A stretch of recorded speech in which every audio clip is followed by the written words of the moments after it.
ఈ మొక్క పేరు పగడాల తులసి. ఈ మొక్కకి పగడాలు కాస్త చూడండి,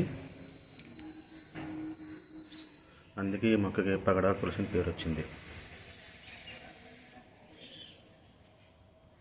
ఇవే పగడాలు.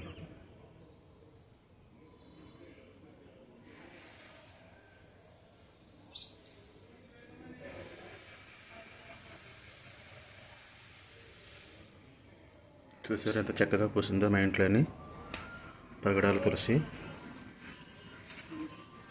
తులసిలో మీరు ఎన్నో రకాలు చూసుంటారు. ఈ పగడాల తులసి మధ్య చాలా ప్రత్యేకం. పగడాల తులసి ఇంట్లో ఉంటే ఆ ఇంట్లో చిరు సంపదలు అలాగే ఎల్లప్పుడూ అలాగే ఉంటాయి.